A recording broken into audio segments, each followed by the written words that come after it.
May profits be upon you. Welcome to another weekly Forex forecast.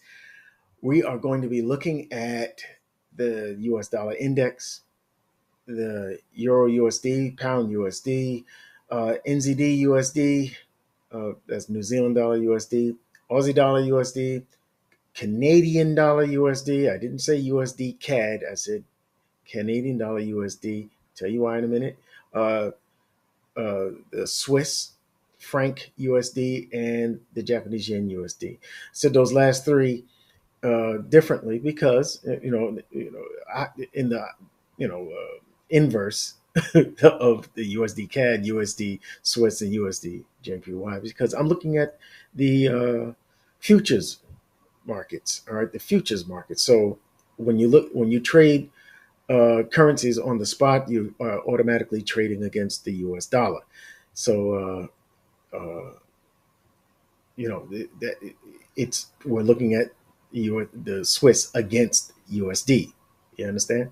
As opposed to USD Swiss. So when you're looking at the chart, you have to think about it in the inverse if you're trading on FX with FX brokers. Okay. Now, if we look at the calendar ahead for next week, you can see nothing's happening on Monday. But on Tuesday, we do have CPI coming out. That's high impact news and could reverse the markets. You don't know. We don't know if the inflation numbers are coming in kind of hot. That'll keep the Fed from lowering the interest rate. If we're calming down, they may be incentivized to cut interest rate by a 25 basis point, uh, make a 25 basis point cut. Maybe we'll see. Um, Wednesday, Aussie dollar news, and then Thursday we have core PPI and then PPI. One without considering energy and food cost. The other one is produces price index. It's they will produce a price index, but one has all of those things concerned insofar as are producers putting higher prices on consumers. That's what it basically boils down to. All right, and we'll see how those numbers come out. Okay, so let's take a look at the U.S. dollar index. You can see this is the weekly time frame. You can see on a weekly basis, the market has been dropping, right? But as of late, it's been 3 weeks, 3 weeks of bullish price activity. All right. And I want to point out that we have a weekly fair value gap that price traded into. And I was hoping to see a reaction from this bearish fair value gap. The thing is that I would like to see a bullish candle going in and a bearish one coming out.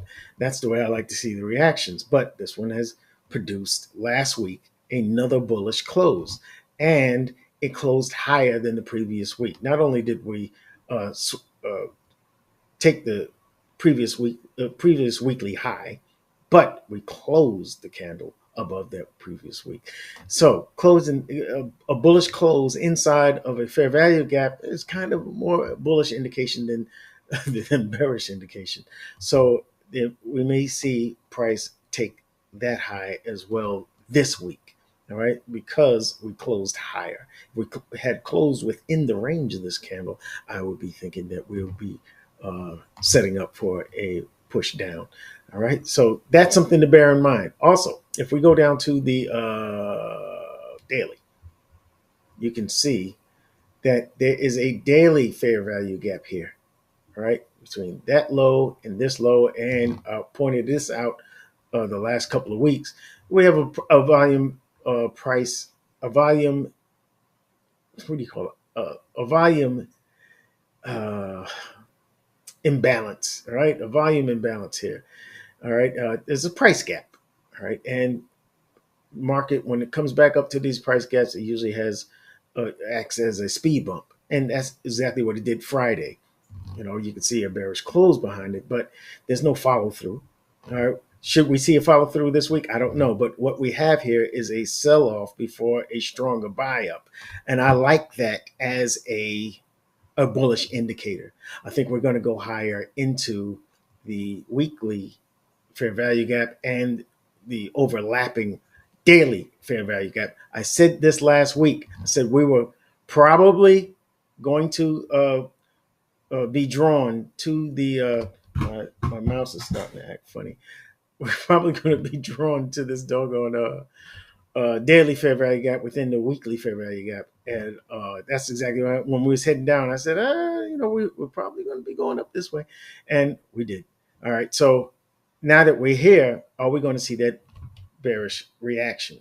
This is I've been looking for this reaction from here for about 2 weeks now. If you've been following this channel, and we have our first reaction last Friday, kind of subdued, wasn't a large range, does but I have to see that low, this low be taken out before I start thinking that we're going to start heading down towards these lows. All right.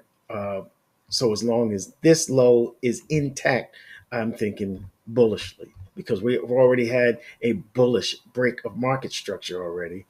We are coming back to a supported area. I want to see if we continue up higher. So this is a wait and see. That's why I say wait for buys. You understand? Okay. So we're bullish. Technically, the market is making higher highs and higher lows right now, but this is a retracement after a long drop down. So I'm looking for this to continue higher. That's it. That's it. We're coming off of a monthly fair value gap down here. But is this monthly? Wow, there you go. Is this monthly area of fair value strong enough to push price higher? It so far it's doing its job. We'll see if it goes a bit higher. I think it will. All right. Now we spent a lot of time on that. Let's go to the euro. The euro is the inverse of the US dollar index. We have a weekly fair value gap that we have 1, 2, 3 candles going in, just like the inverse with the US dollar index. I'm thinking I'll wait to see if we form bullish rejection to the upside. I'm waiting for that. If we go down to the daily, if we go down to the daily, all right, you can see we've tapped the bullish fair value gap, the daily bullish fair value gap here. That we tapped that imbalance, which is within the weekly fair value gap. So, and you see the first bullish response to it. I'm wondering if we're going to get more behind it. That's what I'm looking for. All right, and until this is taken out, I'm not. I'm thinking it's bearish. I'm not taking any buys in this market. Nope, not yet. All right, I want to see price close above last Friday's high first. That's what I want to see first. All right, that'll give me my first bullish indication. If we go to the pound dollar on the weekly, you can see we have a weekly fair value gap. We have our first tap into it, and we have a wick of respect. I'm looking for more follow through behind that this week. If we go to the daily, you can see this was a pretty strong response, and on Friday, all right, that's a pretty good candle. I'm looking for that to continue higher. All right, if price sets up a buy from these the current prices, I'll be definitely looking for some follow through to the upside for sure. Let me see on the weekly. Yeah. See, we have this draw on liquidity right there. That is a low resistance, a low resistance liquidity run, in my opinion. And I want to see the market take it out. Come on, man. This thing's acting weird. Why are you acting weird in front of company? All right. So I would like to see price pull back to one of these fair value gaps here, either here or here, so that it could come back and sweep those highs. Yeah, I like the pound so far in the majors. If we go to the weekly on New Zealand dollar, you can see that we've gone into the weekly fair value gap here, all right, with two candles. One, nice response, but two, the second one, took the low of the previous candle, the previous weekly candle, and took the high. All right, took the high and low. We could see price find its footing for higher prices here, so we can attack these relative equal highs here. If we look at the daily, let's take a look.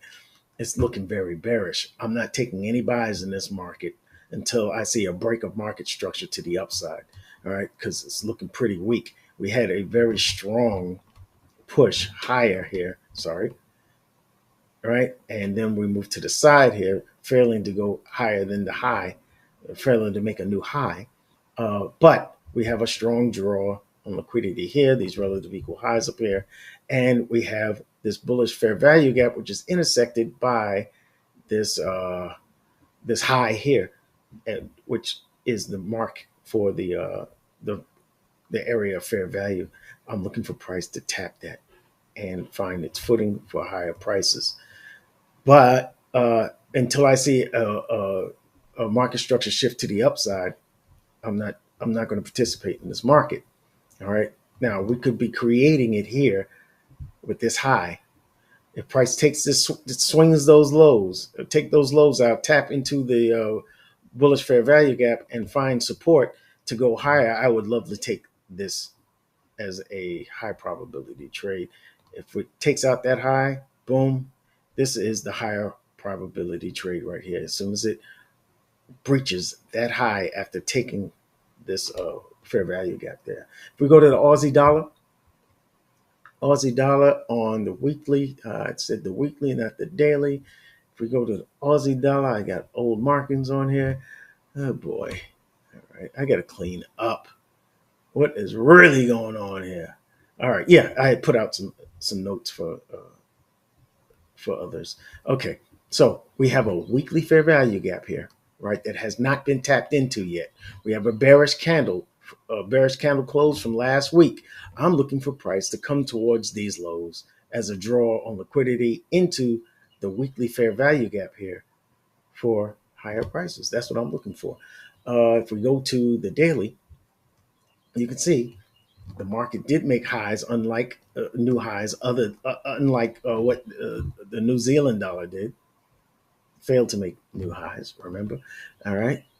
So I am looking for price to either swing and take these relative equal lows out here, tap into the weekly fair value gap, and go higher.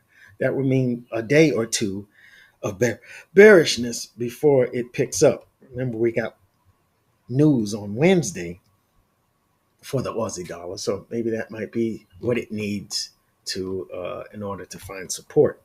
All right, but right now I don't want to take buys from this area until it takes out that high. I want to see the high taken out on the daily before I start thinking bullishness.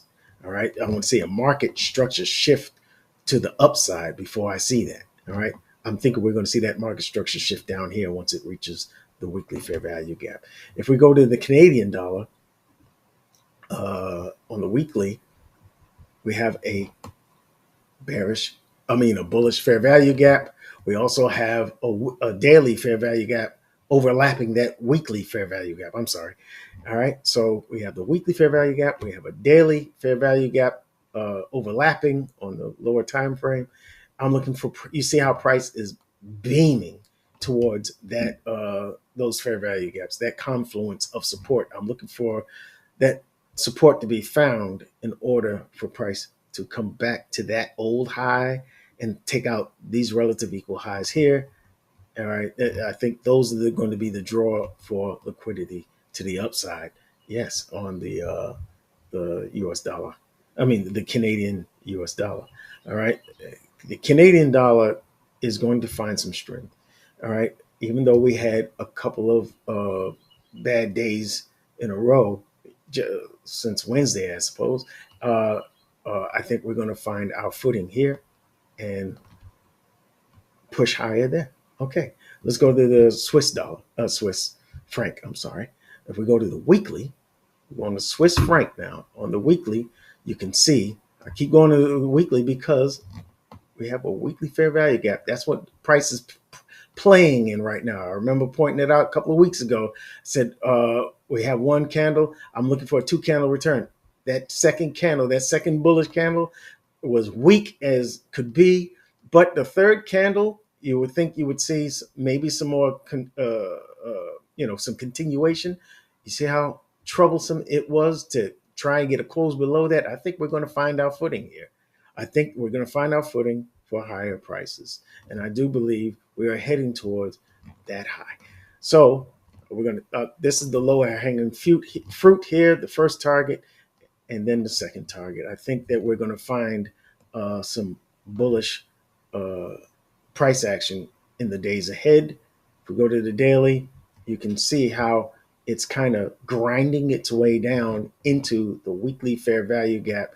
And we found this area of demand. What is this area of demand? Let's take a closer look at it. You can see how I have it marked here. We have a push down and then a stronger push up, a sell before the stronger buy. And the area where it crosses, that's where we're finding that support. I'm looking for price to continue higher from these prices. All right. If we go down to the last one, which is the yen. All right. The yen. Why do I have the Fibonacci retracement tool up? We're going to find out in a second, doggone it. All right. So I have some old scratchings on here. So you can see it's been bullish. Past couple of weeks, we seen price peak above these highs here into this old fair value gap here. And I tell you, those old fair value gaps, those old PD arrays are used as speed bumps for price to react to and then get past. So what am I looking at right now? 3 weeks of bearish price action. But look at the close of last week. We did not close past the range, past the low of the previous weekly candle. I'm thinking that we're probably going to find our support for higher prices here. Why do I got these white lines here? Well, they're showing the area of fair value. The sell before the stronger buy.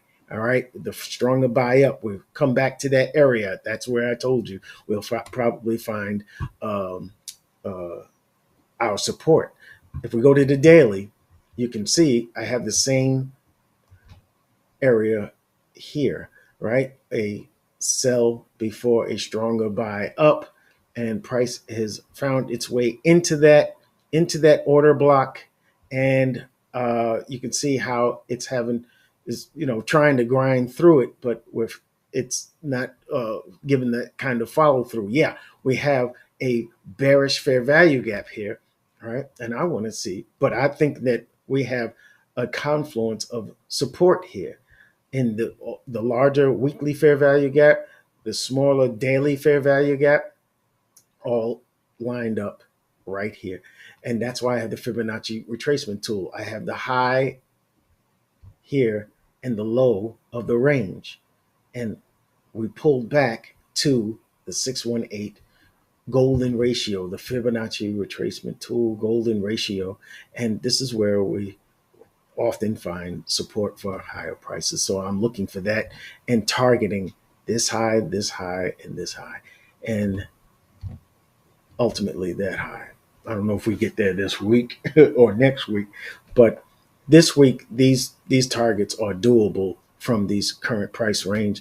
And if you consider that there are some tensions in overseas, like India and Pakistan, all right, a tenuous ceasefire deal, I don't know about it, and that creates tension. We have the Gaza Strip, and them pushing further with the war. That's more tension, and also the Ukraine and Russia conflict going to the negotiation table as opposed to the 30-day ceasefire. This is where gold and the rest of them start to go higher. But in these times, the safe havens start to get in the influx of money, the Japanese yen being the strong one. So let's see if we get higher prices from there. Thank you for watching. Hit the like button and do not miss my stock